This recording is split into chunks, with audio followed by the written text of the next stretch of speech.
2026.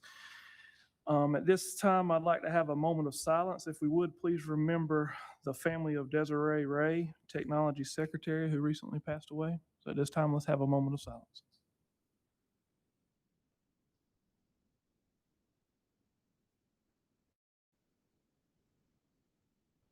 Thank you. Next up, we have the Pledge of Allegiance with St. Paul's High School. So at this time, can I have everyone stand for the Pledge of Allegiance, please?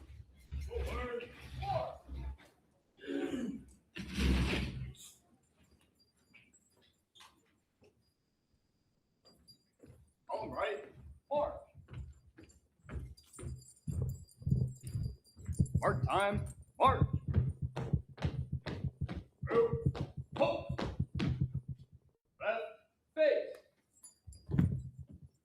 I pledge allegiance to the flag of the United States of America and to the republic for which it stands, one nation, under God, indivisible, with liberty and justice for all.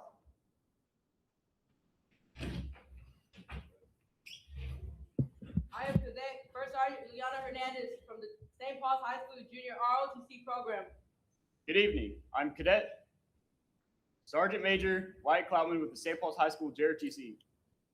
Good evening. I am Cadet First Lieutenant DeLeon Jefferson from St. Paul's High School. Good evening. I'm Cadet First Sergeant Vargas from Charlie Company with St. Paul's High School Army JROTC. Good evening, everybody. I am First Sergeant Retired Brandon Shepard from the St. Paul's High School JRTC program. Let's give the St. Paul's High School JROTC a round of applause. First Sergeant Shepard, thank you for all that you do, sir. Appreciate you. Thank you. Thank you for the opportunity. Yes, sir. Left, face. Forward, march. Calm left, march.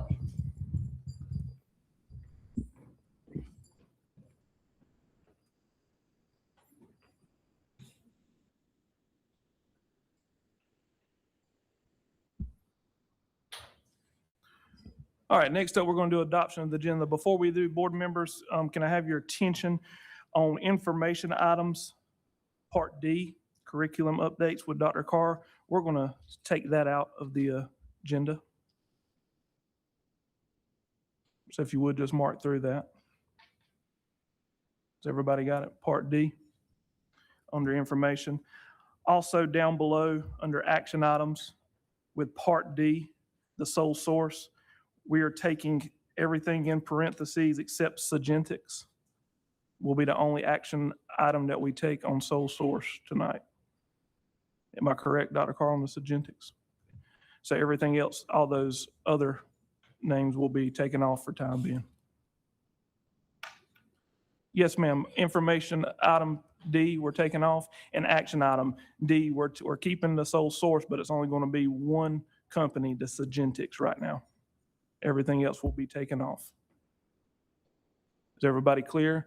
I'd also like to mention we got Miss Melissa Oceans online and Miss Christy Fields as well. So we have two board members online. I think Mr. Phillips, Bradley Phillips, is going to be checking in with us in a little bit. He had a meeting that he was wrapping up. So at this time, I need an adoption of the agenda. I got a motion by Mr. Vontae Leach, a second by Mr. Henry Brewer. All those in favor say aye. Any opposed? Mr. Terry? Do we need to modify the agenda to remove the approval of minutes? Yes, we need to modify the agenda. Also, on top of that, we're D with approval of minutes. We have no minutes to approve at this moment, so we need to take that off as well. Thank you, Mr. Terry, for bringing that to my attention. Motion was made by Mr. Vontae Leach, second by Mr. Henry Brewer. All those in favor say aye. Any opposed? Ayes have it. First up on the information items, we have Battle of the Books with Miss Cindy Humphrey. If all the board members would step to the podium, please.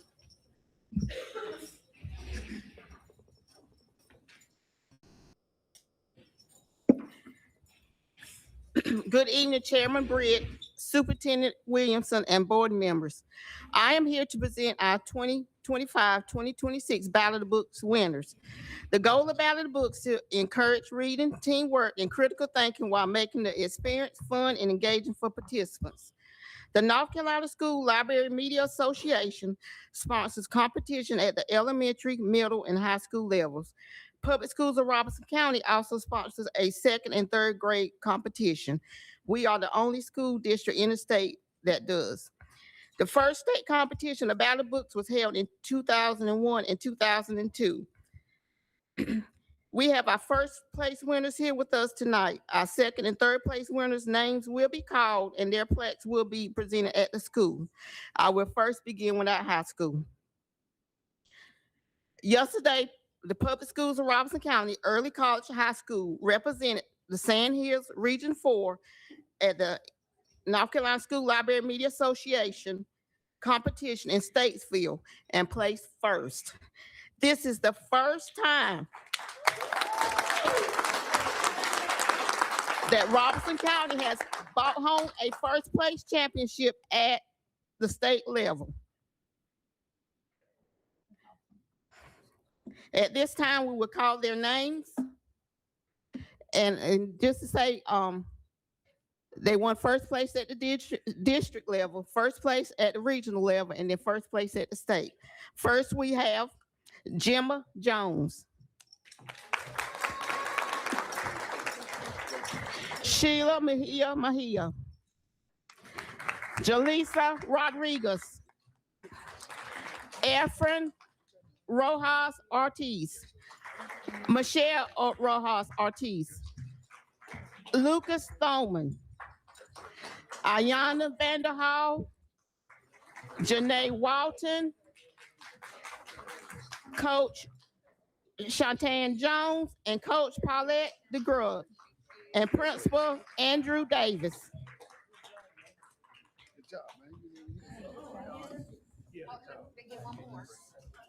Yeah. Okay.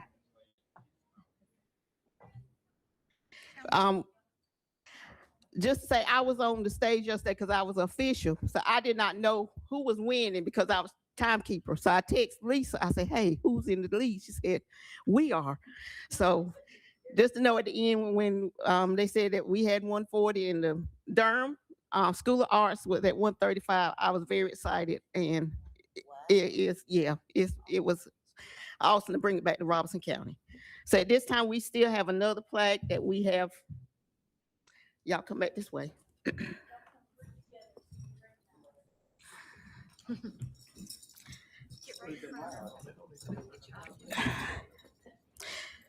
This plaque says, "Congratulations, PSRC Early College High School for earning first place in the North Carolina School Library Media Association High School Ballot of Books competition on April the 20th, 2026. Your passion for reading and teamwork led to this achievement."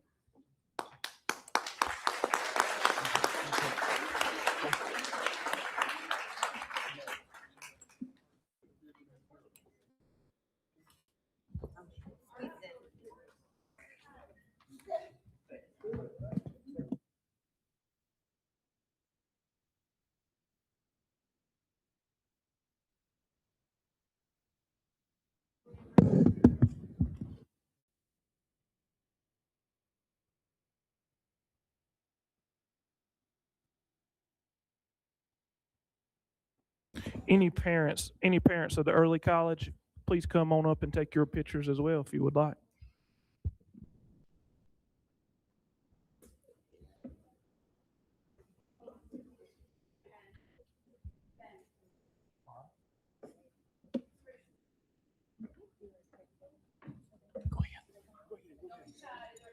Pa, ¿quieres sacar foto con nosotros? ¿Quieres sacar foto en la frente de nosotros? Vete, Vini. No, trae el teléfono para sacar foto. Ándale.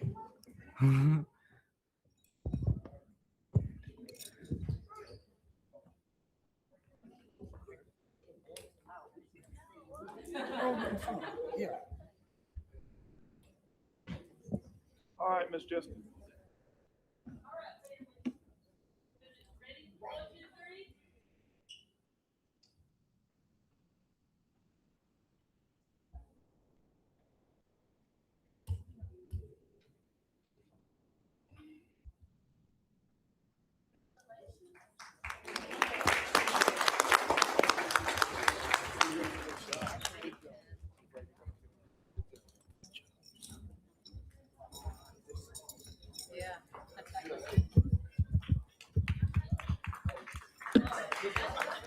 the high school had to read 16 books, and those books was really thick. So they had a lot of books to read.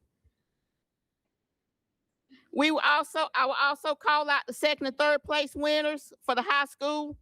Second place was Lumberton Senior High School, named Genesis Garcia Aguilar, Lucy Juarez Lorenzo, Miracle Moore, Cadence Myers, Karen Ortiz Vasquez, Helen Vasquez Barra, Nicole Vasquez Barra, Aria Villanova, and Josie Williams, and the coach was Lydia Locklear, principal Larry Brooks. And our third place was Purnell Sweat High School, Hermione Tubula and Wicca Tubula, coach Dawn Locklear, and those plaques were presented at the school.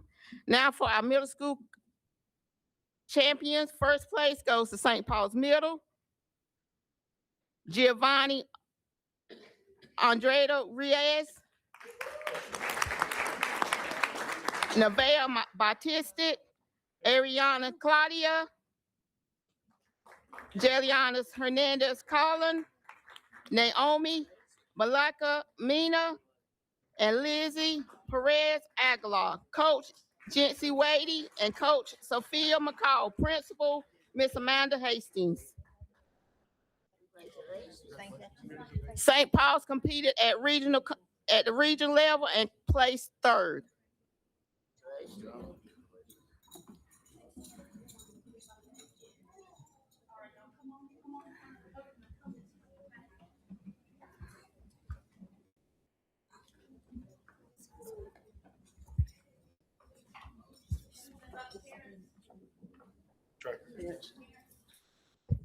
Any parents that would like to come up as well? Say it in Spanish. Giovanni. Giovanni. Oh. Come on, John. Go ahead. Any parent. Algunos padres que quieran venir acá enfrente para tomar fotos son bienvenidos. Por favor.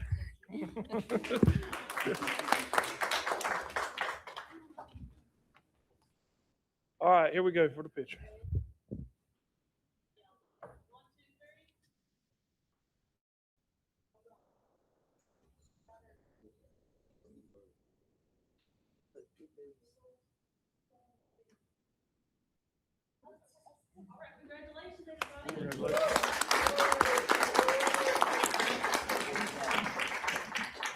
Thank you, St. Paul's Middle. For our second place for middle school was Lumberton Junior High, Brianna Badella, Liliana Kober, Ajana Little, Willow Locklear, Jose Lucas, and Freddie Morales Cortez. Coach was Doshi Kirkwood and Maropa Hawkins. And Principal Dr. Jermaine Watson. Our third place winner was Fairmont Middle School, Stephen Abrio, Isabella Carvaskilo, Zayla Carnon, Alana, I apologize for these names, I'm sorry. Alana Ferguson, Jade Fields, Zoe Graham, Kendra Gator, Kaysen Summerfield, Kenya Thompson, and Ryder Thompson. And the coach was Sarah Jacobs and Christopher Moore, Principal Dr. Vivian Tyndall. Now for our elementary winners, first place was Carroll Middle School, Ureli Domingo DeLeon, Kazai Macaspack, Kai Pia, Kristen Thornton, Lillian Wade, Samuel Zabali Joner, Coach Aaron Hunt, and Kimberly Taylor, Principal Mr. Zach Jones. Carroll Middle School also placed third place at the regional competition.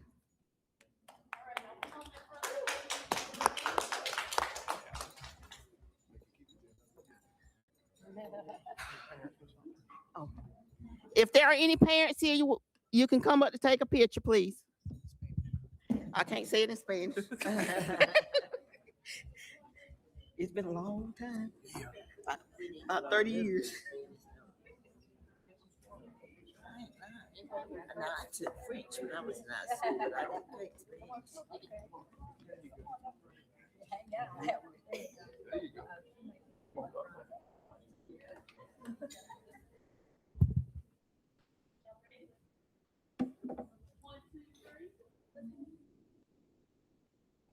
Congratulations, everybody. Our second place elementary winner was Southside Ashpo Elementary, Gabrielle Eason, Vanessa Fintos, Everett Humberg, Sakaya Hunt, Malaya McCrory, Dakara Wallace. Coach Courtney Locklear, Taylor Bowen, and Sandra Chavis, and principals Dr. Isabella Jones. And our third place winner was Union Chapel Elementary, J.C. Bullard, Jackson Bullard, Liliana Regina Baza, Esther Bella Perez, and Jose Bella Perez. Coach Carrie Bullard and Principal Mr. Antonio Wilkins. And now for our last category, we have in second and third place winners, and that will be St. Paul's Elementary for first place. Jayla Colvin Allen, Richie Andrade Reyes, Soraya Malaka Mena, Coach Maria Washington, and Principal Lisa Washington.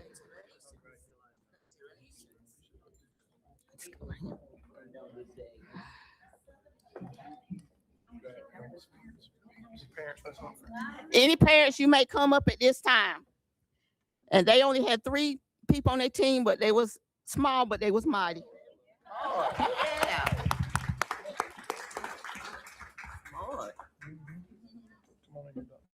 Thank you.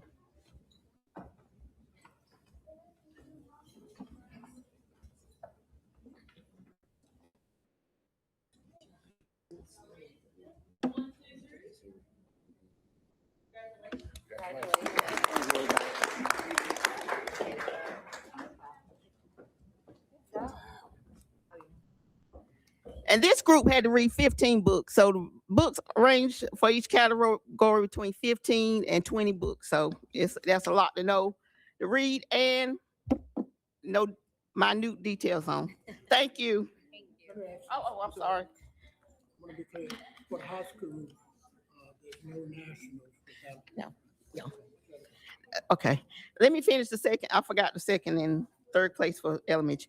Tanglewood second place winner, Eleanor Bankier, Audrey Demarius, Terrence Izama, Zoe McLaney, Emma Tran, Sarah Zabala, Adam Zana. Coach was Cynthia Hammonds, and Principal Dr. Jessica Floyd. Third place, Piney Grove Elementary, Paisley Brown, Aubriella Dickerson, Brooklyn Kearns, Nyla Moe, Jackson Oxendine. Coach Natasha Blick, Melissa Howe, and Nicholas Leopard, which was a UNCP volunteer, and principals Miss Kendra Deese. And Dr. Williamson wanted me to explain, even though the high school won states, that's it, because the North Carolina School Library Association is a state. That's the association that the media coordinators fall up under. So this is it. So there's not a national competition, but we're proud of them. Thank you. Congratulations again to all our Battle of the Books winners. Next up, we have Beta State Conference recognition, Dr. Deborah Dallas. Thank you. Okay, this is the presentation. All right. And then we'll call you back up, okay?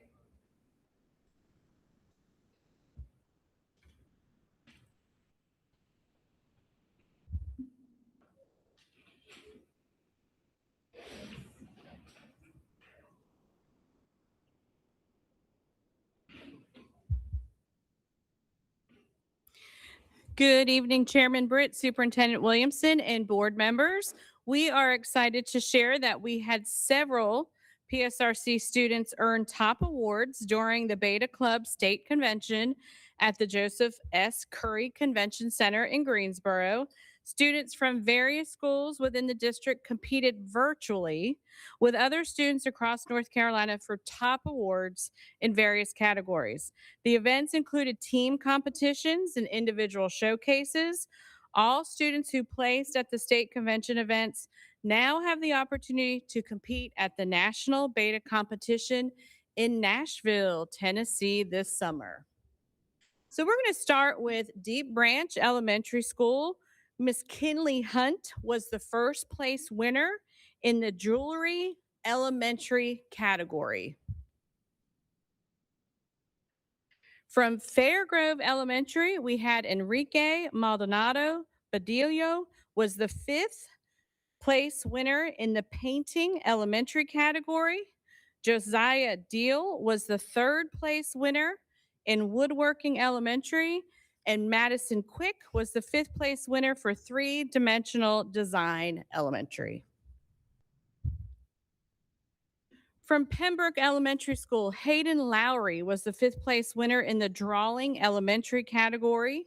Olivia Hunt was the 1st place winner in the on-site art drawing elementary category. Jacaylee Lambert was 2nd place winner in the performing arts elementary solo, duo, trio vocalist, and will be a premier performer elementary singer. And Pembroke Elementary also placed 2nd for Song Fest Elementary. Union Elementary, we had Mr. Joshua Phipps, who placed 4th in black and white photography. Chloe Mitchell placed 2nd in digitally enhanced photography.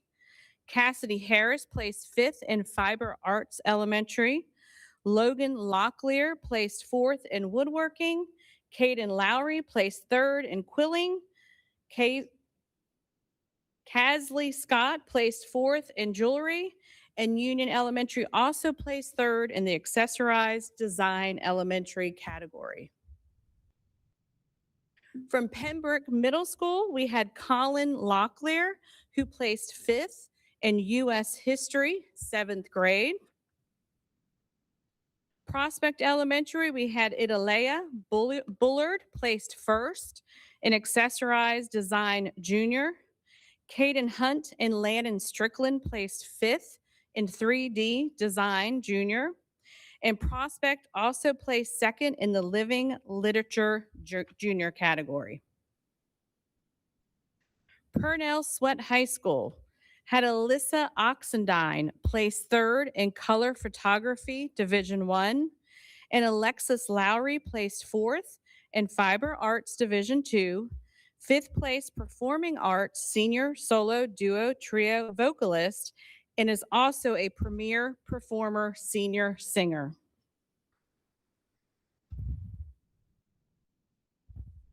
And early college at RCC, we have Isabella Floyd, who placed 4th in health and physical education 12th grade, and 2nd place in performing arts senior solo duo trio dancer, and she is also a premier performer senior dancer. Vedika Zope placed 2nd in division 1 poetry. Emma Scott placed 1st in division 2 digitally enhanced photography. Marley Pridgeon placed 2nd in division 2 drawing. Gabriela Avila placed 4th in division 2 mixed media. Alyssa Rodriguez placed 5th in division 1 painting. Charity Locklear placed 3rd in pottery division 2. And the early college also placed 4th in 3D design senior team build. So all of those students will be able to compete at the nationals, and those are the students that we will bring in to celebrate when they win at nationals. So we'd like to thank all of our beta sponsors. They put a lot of work and energy into their clubs, and we'd also like to thank all of our teams and our students. Thank you. Let's give them a round of applause. Great. Mr. Craig Lauer.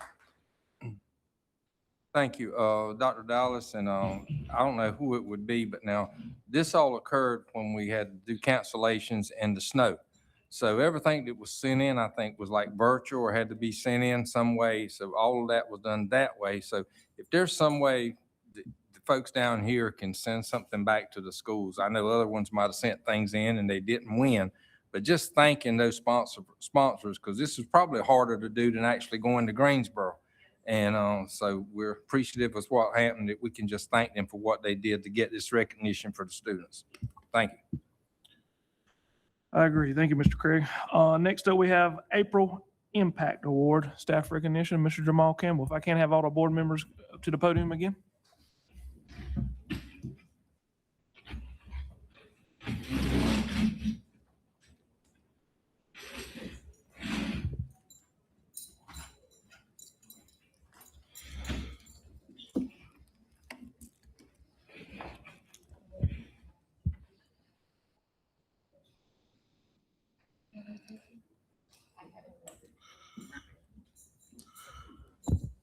Good evening, Chairman Britt, Dr. Williamson, and school board members. I am here tonight to recognize the April 2026 Impact Award recipients.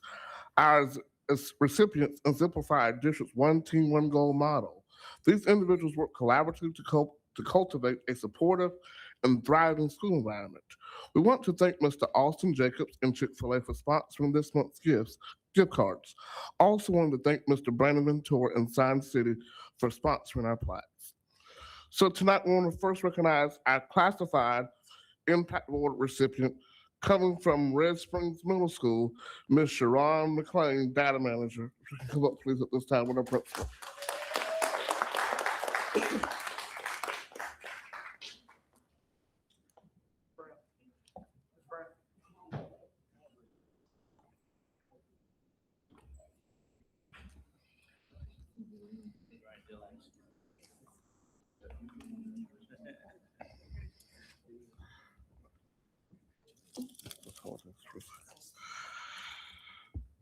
The Public Schools of Robeson County proudly honors Ms. Sharon McLean, Data Manager at Red Springs Middle School, as the district's April Classified Impact Award recipient. Principal Joyce Brown praised Ms. McLean for a critical role in maintaining accurate and accessible student data that supports daily operations and instructional decisions. She is dependable, detail-oriented, and consistently provides timely information that helps guide planning and school improvement.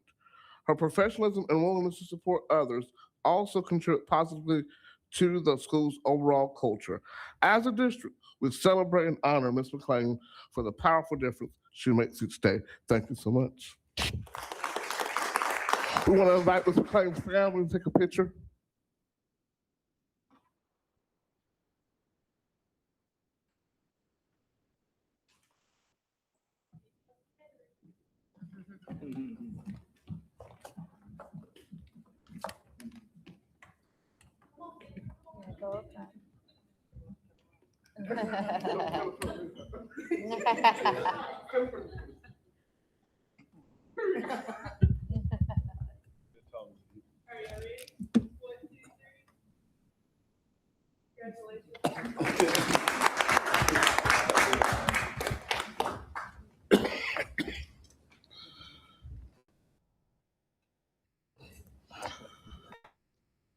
Our certified Impact Award recipient comes from the Lumberton Junior High School, Ms. Pauline Shen, music teacher.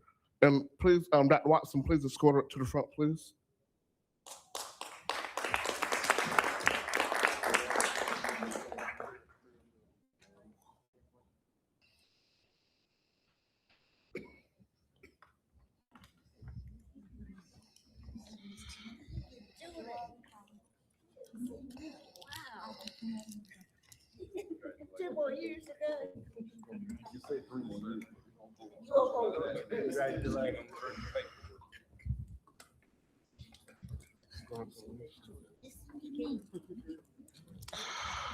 The district proudly recognizes Ms. Pauline Shen, music teacher at the Lumberton Junior High School, as the district certified Impact Award recipient for the month of April. Principal Dr. Jermaine Watson shared that she is recognized for her exceptional dedication to students and the school community. She goes beyond her role by supporting students academically and personally, including helping with English language development and tutoring in math. A constant and reliable presence on campus, she contributes to school events, supports colleagues, and mentors students. Her positive attitude and commitment to student success make her a highly valued and impactful member of the school. As a district, we celebrate and honor Ms. Shen for her powerful difference she makes each day in the lives of her students, colleagues, and school community. Thank you again. If you have any family, please come this time take a picture.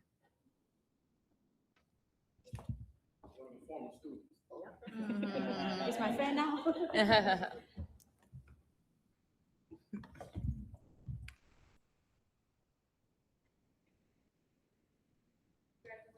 Congratulations.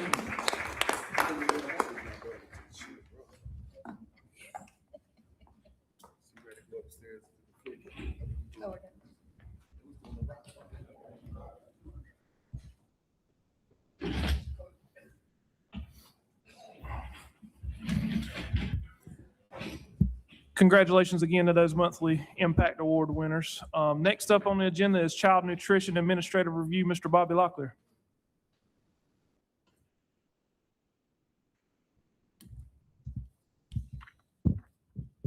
So good evening, excuse me, Chairman Britt, Dr. Williamson, board members. If I can at this time, I'd like to call Ms. Charlene Locklear, Ms. Crystal Hunt to come up here and at least stand beside me while we spend a few minutes talking about our administrative review. So approximately about every 5 years, our child nutrition program goes through an administrative review. And leading up to this, Ms. Charlene and her staff are extremely stressed. And I just try to tell them, hey, we're going to be all right. They're only going to be here for 1 or 2 days, and we'll make them feel at home like we always do in Robeson County. But again, just want to highlight what occurred during their 2-day visit with us. Ms. Charlene and her staff did an outstanding job showing them around the 4 schools that they were able, 3 or 4 schools they were able to visit this school year. So prior to the visit, Ms. Charlene and Ms. Erica and her department as well had to submit our procurement overview of how we obtain food and other services in our child nutrition department. That went by with flying colors. So included in your packet, I do want to highlight that the administrative review is designed to monitor compliance with federal and state regulation and policies of the State Board of Education that govern the operation of the child nutrition program. So also in that second paragraph there, I think this is important as well. It says it's important to note that some of the findings occurred in a single school and were not identified as a systematic problem. So a lot of the issues when we went through our exit review and we were able to talk with the team that was able to visit us, that they were very complimentary of Miss Charlene and her staff. Not only her staff at the district office, but also the folks that we have in the building that are serving our children every single day. Because many of us know that a lot of the kids that come through our door, that may be the 2 meals that they only received that day. So just to highlight some of the findings that they had, they had conversation with central office. They also visited Fairgrove, Littlefield, Pembroke Middle, and Purnell Sweat. So they did not find any findings at Littlefield. And I told them the reason for that is Mr. Hamilton probably talked them out of it or didn't let them allow them to fully go through the cafeteria. But no, one of the things they did say about Littlefield was, although it was a brand new manager, I think it started in December. Yes, that the cafeteria did not miss a beat. There were absolutely no findings within the cafeteria. And again, that goes to the training that Ms. Charlene and her staff are able to provide to those folks out in the field.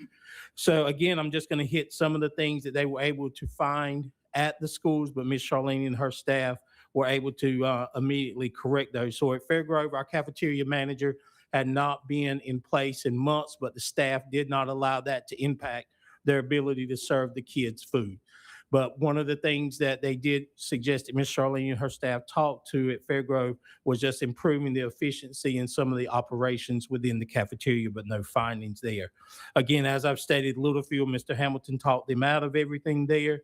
Pembroke Middle was just some design issues, kind of moved the cashier around so that they had better view of the food that was leaving the cafeteria. Lastly, at Purnell Sweat, that was some findings were of items that may have should have been kept a little bit warmer or that were not accounted for the day before. But again, as we sat there, Miss Erica and Mr. Hugh were part of our exit interview as well. The team that came down from DPI were again extremely complimentary of Miss Charlene, the folks that she has in her office, and the folks that we were able to go out to the schools and visit. So again, I believe that this is, again, a reflection of the hard work that our child nutrition department displays every single day. And again, I cannot thank these ladies enough and Miss Charlene and her team for the work they do for the 20,000 kids in our district. Yes. Wait a minute. Hold on, Ms. Charlene, Ms. Erica. I want to echo the same thing to Ms. Charlene, her staff and team. Thank you so much. Leadership matters, and every single day you feed kids probably in some cases, maybe the best meal that they get. So the importance of that. And then Erica, a lot of individuals do not realize, Craig, you do, it's enterprise. In other words, no funding, right? Talk about that if you would for a minute. Yes, you don't want to.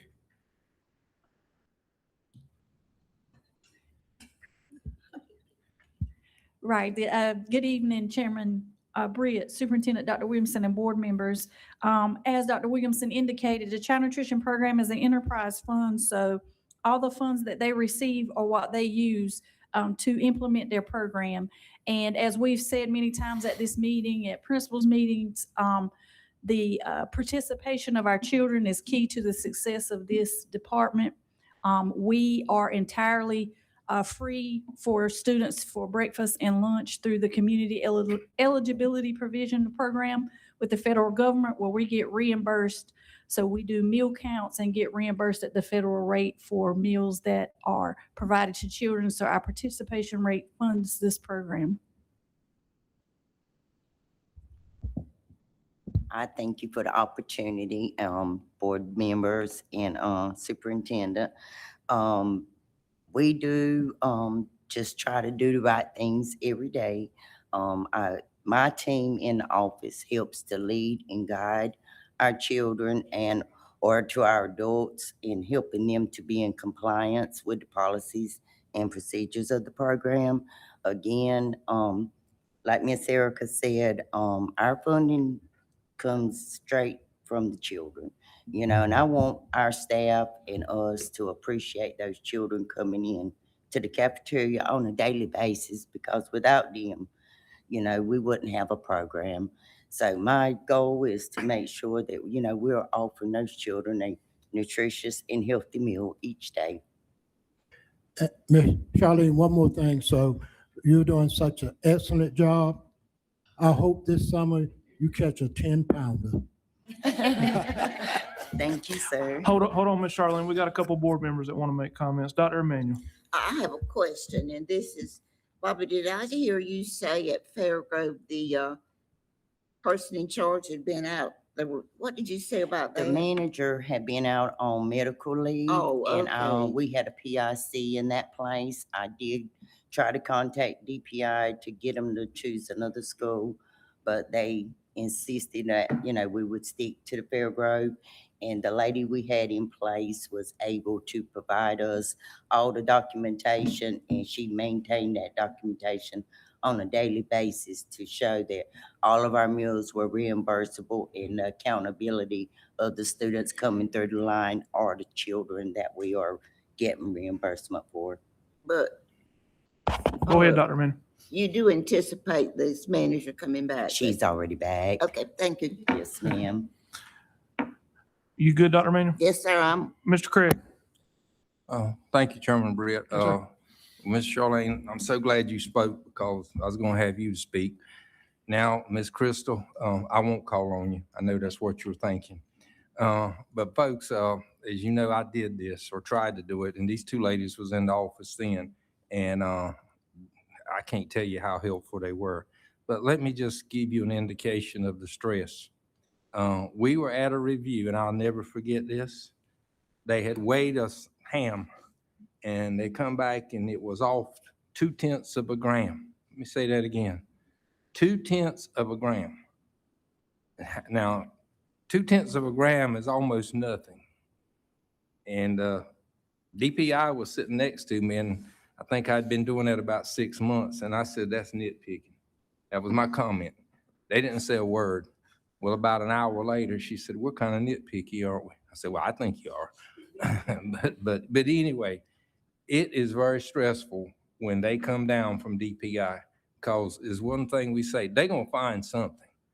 But if you read this review, knowing what they look for and what they're down here to do, and it's their job, it's outstanding. And again, we thank you, Ms. Charlene, Ms. Crystal, thank both of you for what you do. And the other ladies and gentlemen in the office also. But thank you. Thank you, sir.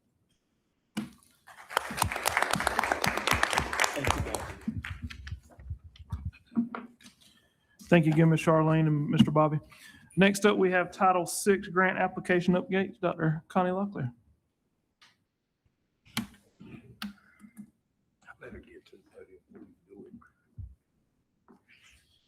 Good evening, Chairman Brett, Superintendent Williamson, and board members. Dr. Manuel. Mr. Chair, Yes, sir. Yes, ma'am. may I make some comments? Sure. Several of us, Mr. Craig, Mr. Brewer, myself attended the public hearing last night, and I want to commend their staff. They had over 300 people there to review the grant as it was presented. And the bulk of that grant, 80% or more goes for staff, and then the staff, what they work on improving outcomes and academics and cultural awareness. So their funding was cut and they lost 2 positions. In other words, what I'm trying to say, unless anyone has any questions, do you need this to be moved to an action item to approve it? Yes, I'll need an action item to approve it. Yes, ma'am. I would like to make a motion to move this to an action item and approve it unless someone has some more questions. Mr. Craig, Second it. you second it. Mr. Terry? I was just going to ask this question for the administration. Given where we are with the recognition of the tribe, that opens some new opportunities for the tribe in terms of this grant. And I was wondering, are we in any sort of conversation with them about the advantages of creating partnerships with them in terms of trying to keep these funds within the district?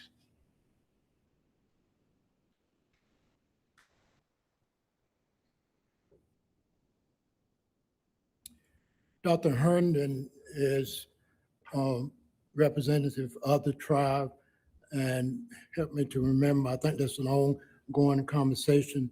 The state board this month heard the SASSA report, those recommendations that's in the developmental stage. And so the answer to your question, once that work is done, yes, but the intent is for that to happen. Okay, so what kind of contingency plan, or are we in discussions about developing a contingency plan for the Indian Ed program within the district if the tribe chooses to go that route with the federal government? Go which route? So based on my understanding, the tribe will actually have the right to apply for this grant independently. So it may impact our Title VI funding moving forward. So, and if that happens, then it's going to have a huge impact on the program that we have in the district right now. So what would the contingency plan be if that was to occur? So if you're asking if we would be able to, if we did not receive the grant, replace those funds, we're going to have a budget meeting. And so I'm not sure how to answer if that's your question at this point. Again, I think got to be mindful now, when we have those kind of conversations, you're talking about 80% of this money people employed. Right. Okay. So I think it's important for us to plan for those sorts of things, because this could happen fairly quickly if that's the case. So let's just keep it on the forefront.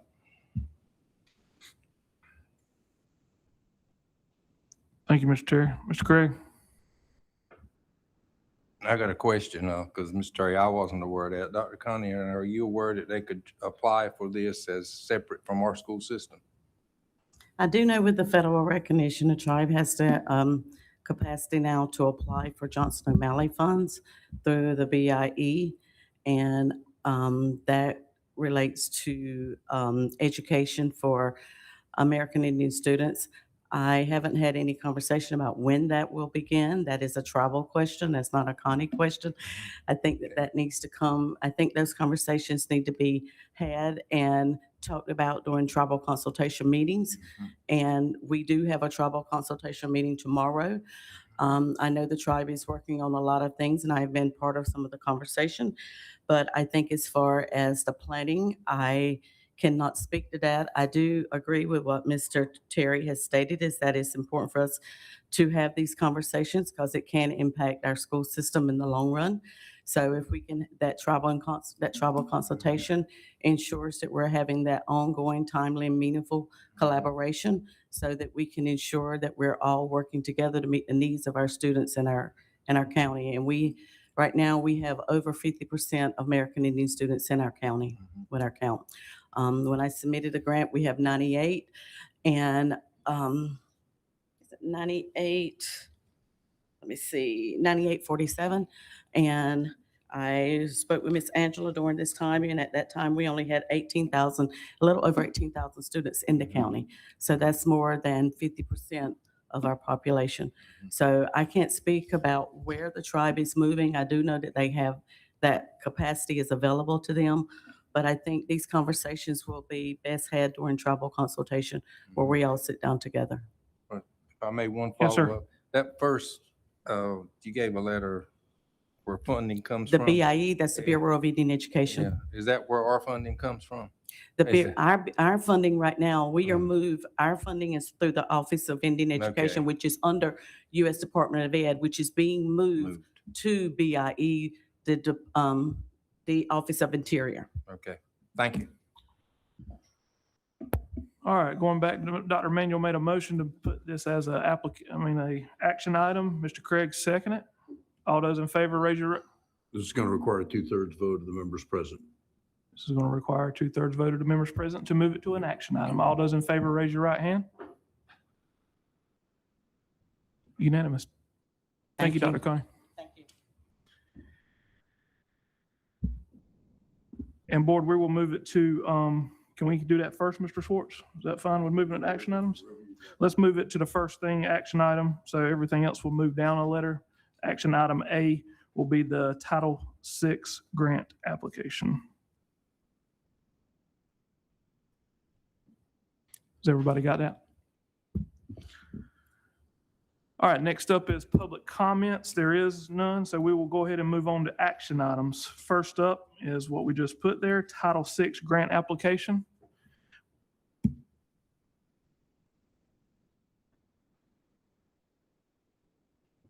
I got Dr. Emanuel. I make a motion that we approve the Title VI grant application as stated. I got a motion by, you good, Mr. Schwartz?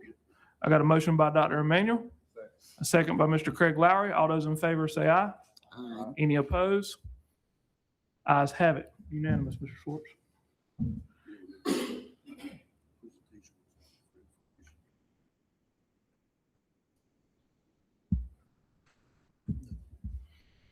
Next up is Mr. Bobby Locklear with lawn service contracts rollover.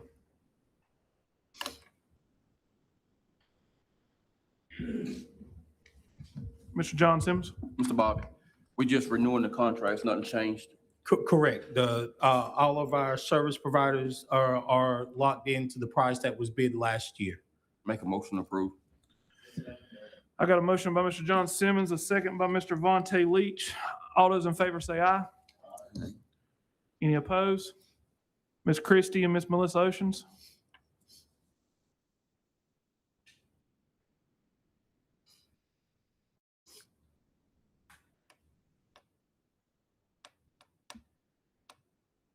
I'm gonna take it they're not there, so it will be 8-0, Mr. Schwartz, unanimous. Mr. Bobby, thank you, sir. Next up is proposed 2026. Next up is proposed 2026, 2027 capital outlay projects. Mr. Bobby. Good evening again, Chairman Britt. At our last construction committee meeting, Mr. Simmons, chair of that committee, we came up with a list of proposed capital outlay projects for this school year. So I will review those, and these were all approved by the construction committee. One would be Magnolia Elementary paving behind the school, Parkland Elementary staff paving. Look at sealing and restriping Red Springs High's paving, and also partial completion of the athletic complex at Red Springs High. That would include sod sprinkler system and completion of the track events. And so the request of the construction committee is to bring that to the full board for approval. Mr. John Simmons. Make a motion to approve. I got a motion been made by Mr. John Simmons, a second by Mr. Henry Brewer. You got a question, Mr. Terry? You got a question? Mr. Terry? I was wondering, would it be possible for us to create like a 3 to 5 year capital outlay plan? Because with our budgeting and our funding the way it is, it would be a little bit more strategic for us to have some of these projects nailed down ahead of time. Because I thought when we met back in March, maybe it was March the 30th, that we said we just had estimates or we had some roundabout figures, but not some nailed down numbers. Have we fully polished those up? No, we have not polished those up because, again, without the board's approval to move forward with these, we will not get any hard numbers. But it has always been, before we move forward with anything, if it varies greatly from this, we will bring that back to the board. Okay. What do you mean by greatly? So if we look at Magnolia's paving, for instance, and what we're looking at doing there, if it comes back to where the estimate may be $1 million, of course, we're going to come back and adjust or take it back to the construction committee and say, this is where we're at. So we have a certain percentage or threshold to say if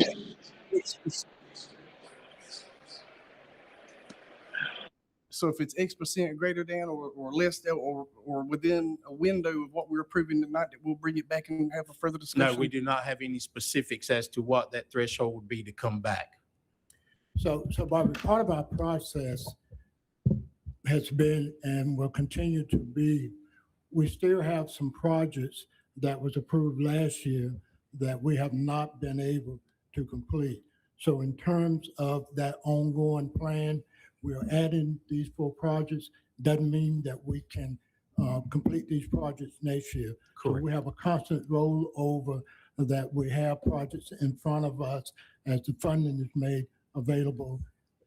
Some projects, when we project the costs, come under that, we're able to take those funds. So to answer the question, we do have a running list of projects every year that we add to, so that we have those projects in front of us and know how to plan. And 1 second now, let's go ahead and vote on this. Mr. John Simmons made the motion, Mr. Craig, and I'll come back to you. Hold on 1 second. His motion. All right, you got a question on his motion? Yes. Go ahead. I would think it would be, Mr. Bobby, it might have been earlier conversation, the handicap parking at IEA as a follow-up with what they did. That's been taken care of. That's been taken care of? Okay, so that's why it's not here. Okay, thank you. Yeah, these are just new projects for Okay. 26, 27. Correct. I did not include I just wanted to make everything, sure. the running total, but if you Okay. guys, if you would like that list back, I can get that list back to you. But, I'll add something else later on. Go ahead and do the vote now. Okay. Mr. John Simmons made the motion, second by Mr. Henry Brewer, to approve the capital outlay projects for 26, 27. All those in favor say aye. Aye. Any opposed? Ayes have it. Miss Melissa Ocean voted as aye, and Bradley Phillips. Miss Christy Fields, are you there? Aye. Unanimous there, Mr. Schwartz. Mr. Bobby, thank you, sir. Thank you. Next up, we have Miss Erica Setzer, PRC 071, additional teacher supplement.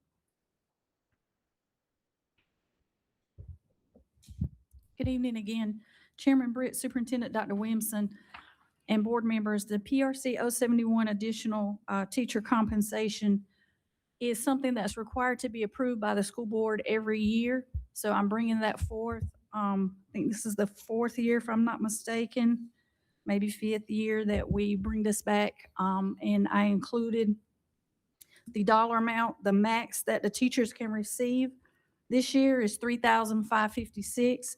And as I state in the background information, that may not be the amount that the individual teachers receive. Once I put all the teachers that are eligible and that fixed dollar amount, we come up with whatever that dollar amount is everyone will receive. It never varies by more than, say, $100, but that is the max that any one teacher can receive.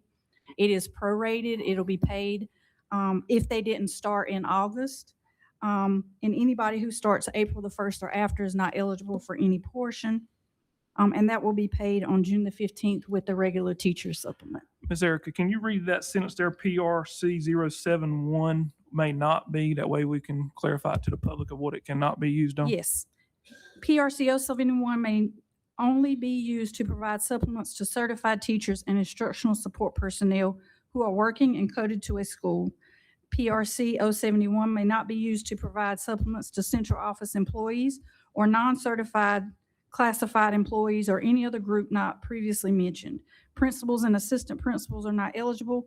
These procedures must be reviewed and updated each year. Thank you, Ms. Erica. Mr. Terry Locklear. So if a teacher's working on is working based on a temporary license, will they be included? Yes, anyone who has any type of license, whether it's permit, as long as they're being paid from that teacher pay scale. Would the amount differ based on whether or not they're teaching within their certification area? No, sir. Okay. All right, I need a motion to approve this teacher sub. Motion to approve. Second. Motion been made by Ms. Melissa Ocean, second by Mr. Bradley Phillips. All those in favor say aye. Any opposed? I would say the ayes have it unanimously. Okay. Mr. Chair, if I may, I would make mention that 071 is a result of Leandro. The West Ed report provided those additional funding. And so at some point when our attorney talked to us about the impact, but we want to put that on the table. That was part of Leandro. So the future of that, we're not sure at this point. Correct. We do have a planning allocation for 26, 27 so far, as long as nothing changes with budget conversations. Again, thank you, Ms. Erica. Next up, with action item is sole source with Sagentics. Ms. Erica.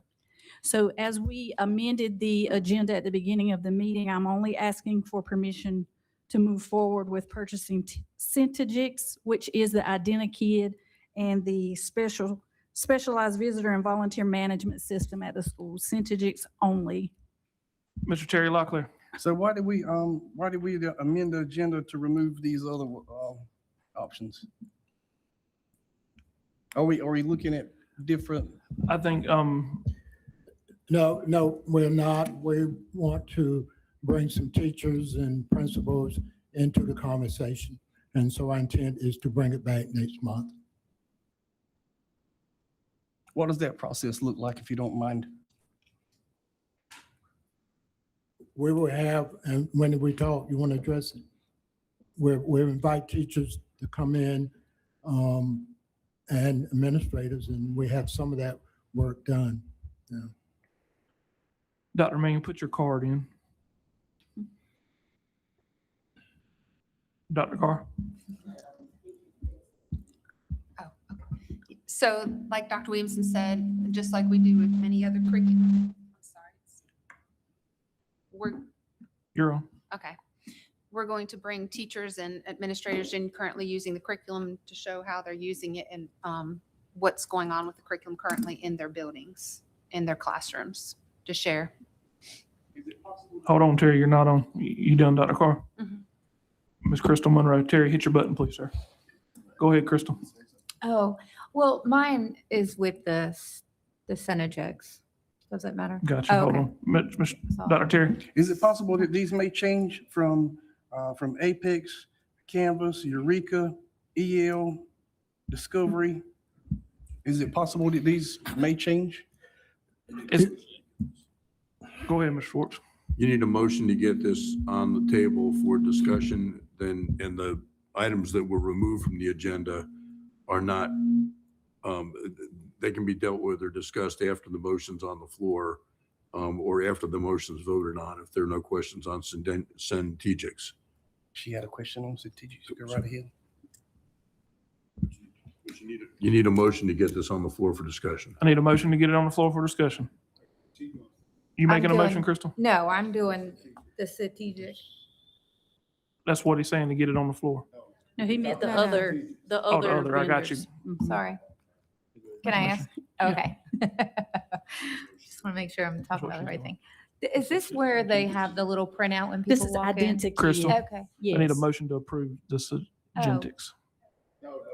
She I had a have a discussion question. question about since You still need a motion to Oh. get the discussion going on whether to approve strategics or to get the question out. So you just need a motion on the floor to get. I make a motion. Second. That was Miss Melissa Ocean that made a motion, and a second by Mr. Bradley Phillips. Okay. To approve the sole source contract for strategic. To approve the sole source and sedentics, I'm sorry. And to put it on the floor for discussion. Now, Miss Crystal, go ahead. Okay. I just wanted to clarify, this is for the kids, the IDs, or when the parents walk in to like check them in and out? when the parents walk in to check Okay. them Are in they and out. all using it? Are they working? Yeah. I don't know that part. I know Okay. all the schools have the option. This includes all of our schools for them to use it. We can work through if somebody's is not working or not being used properly, but this would include all of our locations. I know, I mean, I don't know like now, but I have known like some work when you go in, they don't even use it and some do. So that's why I was just wondering if it was for all the schools or certain. It is for all the schools and Okay. we'll follow up with them to make sure they are all using it Okay. since we're paying for it. Exactly. That's what I was trying to get at. Yeah. Yes. All right. Thank you. Mr. Vontae called for the question. I got a motion made by Miss Melissa Oceans, a second by Mr. Bradley Phillips. All those in favor say aye. Any opposed? Ayes have it. It would be unanimous there, Mr. Schwartz. Ms. Erica, monthly financial report. Okay, and I can answer any questions anybody has about the monthly financial report. that was Mr. John included Simmons. in your Anything packet. changed, sir? No, sir. Make a motion approved. Motion made Second. made by Mr. John Simmons, a second by Ms. Crystal Monroe. All those in favor say aye. Aye. Any opposed? Ms. Christie Fields, Ms. Melissa Ocean. Aye. Aye. Ayes have it unanimous. Mr. Craig. Mr. Chairman, if I could go back before we go to closed session. Mr. Thank Terry and Mr. Bobby, this is just a comment. Maybe it would help. We, I can't remember now the year, but it was during the COVID year, that spring, that fall, we put together a list of capital outlay projects that, and it was put together then based on recommendations from maintenance, recommendations from, I don't know, going around the schools. But anyway, a list was put together. And I'm sure that list now is very long of what was completed, because there was a tremendous amount of roofing, air conditioning work. There was some athletic stuff. Just, I mean, it went from one range to another, Mr. Terry. So we have done that, and that list is dwindling. I'm gonna say the stuff at Red Springs, the complex there is still part of that dwindling list. And we've got other things that's like been there, and we're moving them down to try to get those also. It was like 5 years, but was one of the best things that we ever did, because then you didn't come in here and take $200,000 from this project that's been sitting over here and move it over here to do this one, and then you couldn't do the one you had planned on. So as far as what you were saying, that we need to relook at that list, see where we're at. But now, again, we had the COVID money. That was one of the ways we were able to do a lot of that stuff, but we still need to plan for what we can do in, year out, Mr. Terry. You're exactly right on that. But there was a list, and Mr. Bobby, I'll be honest with you, you folks deal with the computers. You know how easy or hard it would be just to get a list to see what projects, I'm gonna say, since the COVID year has been completed, regardless of who paid for it. But it was a lot of times it was on capital outlay. Right. Mr. Craig, at the last facility meeting, we had that list. That's a running list for us. And the dollar amount, because I think you asked the question, us at this point, since it's been over $10 million that we've invested in capital projects, with the dollar amount that we've, that we should. Dr. Terry Locklear. Yeah, I appreciate that, Mr. Craig. And yeah, just even, when we come in here, we already got about 80 some pages of stuff. If we could get 1 or 2 more pages on that running list, that wouldn't hurt a thing. I appreciate it. You're welcome. Thank you. Mr. Terry, I need a motion to go into closed session.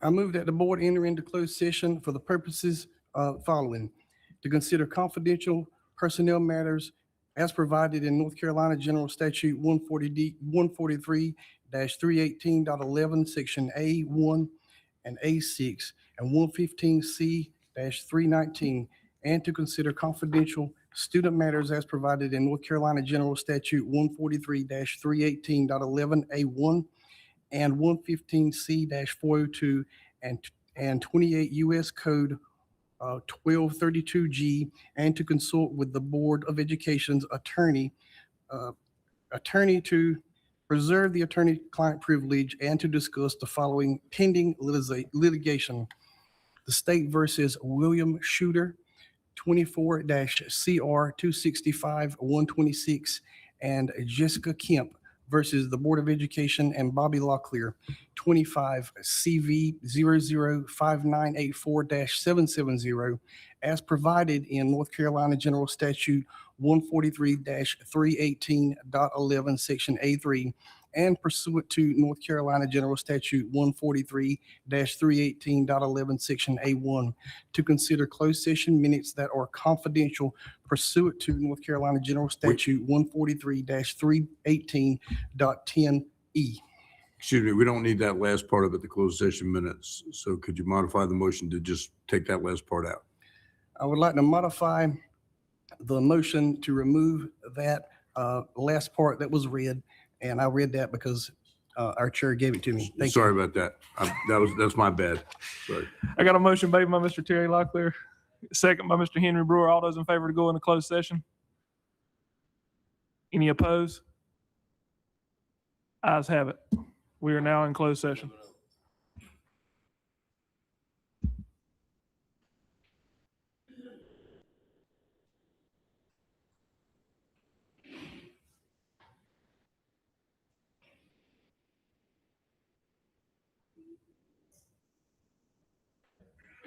All right.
Closed session. I got a motion made by Mr. Vontae Leach, a second by Mr. Henry Brewer. All those in favor say aye.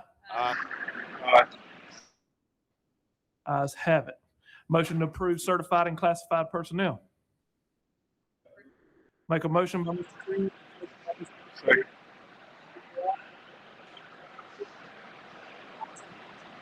Hello, Mr. Schwartz.